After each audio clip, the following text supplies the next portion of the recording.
ഇനി നമുക്ക് കുറച്ച് ക്രിസ്മസ് കാഴ്ചകൾ കാണാം. ക്രിസ്മസ് ഇന്നലെ കഴിഞ്ഞു, പക്ഷെ നമുക്കറിയാം ഈ ആഘോഷങ്ങളും കാഴ്ചകളും ഒക്കെ ന്യൂ ഇയർ വരെ ഇങ്ങനെ നീണ്ടു നിൽക്കും.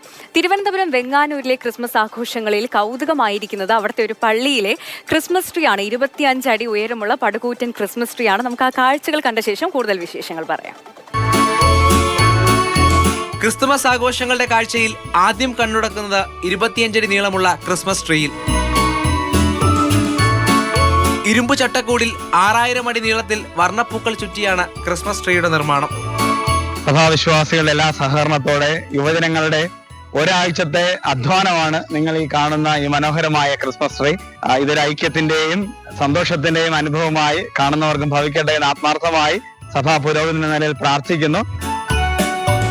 പുൽക്കൂടിന് സമീപം വിശ്രമിക്കുന്ന ആട്ടിൻകുട്ടികളും ഒട്ടകവും കാഴ്ചയിലെ കൗതുകങ്ങളാണ്. തിരുവനന്തപുരം വെണ്ണിയൂർ മെറ്റീർപുരം CSI പള്ളിയിലെ ക്രിസ്മസ് ആഘോഷങ്ങളുടെ ഭാഗമായാണ് വ്യത്യസ്തമായ കാഴ്ചകൾ ഒരുക്കിയിരിക്കുന്നത്. ഒടുവിൽ ചിരിവിടർത്തുന്നത് ന്യൂജൻ ക്രിസ്മസ് പപ്പയാണ്. വസ്ത്രം പഴയതാണെങ്കിലും ഭാവവും ബൈക്കും പുതിയതാണ്. നിരവധി പേരാണ് ഇവിടേക്ക് ക്രിസ്മസ് കാഴ്ചകൾ കാണാനെത്തുന്നത്. മാതൃഭൂമി ന്യൂസ്, തിരുവനന്തപുരം.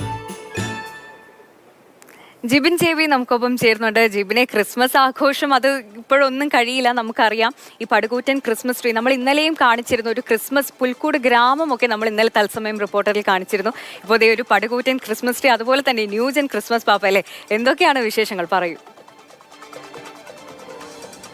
സന്ധ്യ, ഈ ക്രിസ്മസ് ഈ ഡിസംബർ ആരംഭിച്ചു കഴിഞ്ഞാൽ പിന്നെ ക്രിസ്മസ് 25-ാം തീയതി ഒന്ന് കഴിയാൻ വേണ്ടിയിട്ടുള്ള ഒരു തിരക്കാണ്, ഒരു കാത്തിരിപ്പ് കൂടിയാണ് ഈ ക്രിസ്മസ് എന്ന് പറയുന്നത്. അപ്പോൾ ഈ ഒരു ദിവസം എത്തുമ്പോഴത്തേക്കും അതിന് വേണ്ടിയിട്ട് ഒട്ടനവധി പ്രിപ്പറേഷൻസ് ആണ് നമ്മൾ ചെയ്യുന്നത്. കാരണം സ്റ്റാർ ഒരുക്കുക, പുൽക്കൂട് ഒരുക്കുക, അത്തരത്തിൽ വെറൈറ്റി ആയിട്ടുള്ള ഒരു ക്രിസ്മസ് ട്രീ ഒരുക്കുക, അങ്ങനെ പല തരത്തിലാണ് പല കാര്യങ്ങൾക്ക് വേണ്ടിയിട്ടുള്ള ഒരു കാത്തിരിപ്പ്, അതിന് വേണ്ടിയിട്ടുള്ള ഒരു ഒരുക്കങ്ങളാണ് ഈ ഒരു മാസം എന്ന് പറയുന്നത്. അത് തന്നെയാണ് ഈ തിരുവനന്തപുരം വെങ്ങാനൂർ വെണ്ണിയൂരിലുള്ള CSI പള്ളിയിൽ ഉണ്ടായിരിക്കുന്നത്.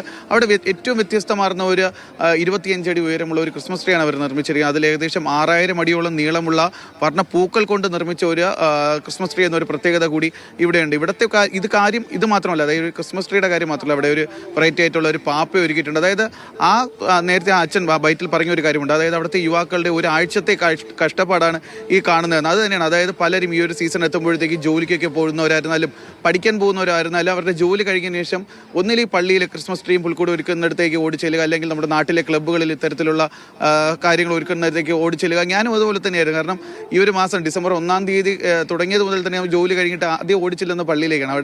അവിടെ ആദ്യത്തെ കുറച്ച് ദിവസമൊക്കെ നമുക്ക് കരോളുണ്ടായിരുന്നു. അത് കഴിഞ്ഞിട്ട് ഞങ്ങളുടെ പള്ളിയിൽ ഉണ്ടാക്കിയെടുക്കാം. ഞങ്ങളുടെ പള്ളിയിലും കഴിഞ്ഞ ദിവസം ഈ 25 അടി ഉയരമുള്ള ഒരു ക്രിസ്മസ് ട്രീ ഞങ്ങളുടെ പള്ളിയിൽ ഉണ്ടാക്കിയിരുന്നു. അത് ഞങ്ങൾ ഈ കാട്ടിൽ പോയി മുള വെട്ടിക്കൊണ്ടുവന്ന ആ മുളയിൽ ഒലട്ടിയുടെ ഇലയൊക്കെ ഉപയോഗിച്ചുകൊണ്ടുള്ള ഒരു വലിയ ക്രിസ്മസ് ട്രീ ഞങ്ങൾ ഉണ്ടാക്കിയിരുന്നു. അങ്ങനെ ഓരോരുത്തരും കാത്തിരുന്ന് അവരുടെ കഷ്ടപ്പാടുകളും അവരുടെ ആ ഒരു പ്രയത്നത്തിൻ്റെയൊക്കെ ഫലമാണ് പല സ്ഥലങ്ങളിലും നമ്മൾ ഇതുപോലെ കാണുന്ന ക്രിസ്മസ് ട്രീയും പുൽക്കൂടും ഒക്കെ. എന്തായാലും ഇപ്പോൾ നമ്മൾ കനകക്കുന്നിലേക്ക് ചെന്ന് കഴിഞ്ഞാൽ അവിടെ നമ്മുടെ തിരുവനന്തപുരം മുഴുവൻ നിറഞ്ഞു നിൽക്കുന്ന ആ ഒരു കാഴ്ചകളുണ്ടല്ലോ, നമ്മുടെ ഈ ക്രിസ്മസിൻ്റെ കാഴ്ചകൾ. അതിൻ്റെയൊക്കെ പിന്നിൽ ഇത്തരത്തിലുള്ള കഷ്ടപ്പാടുകളുണ്ട്.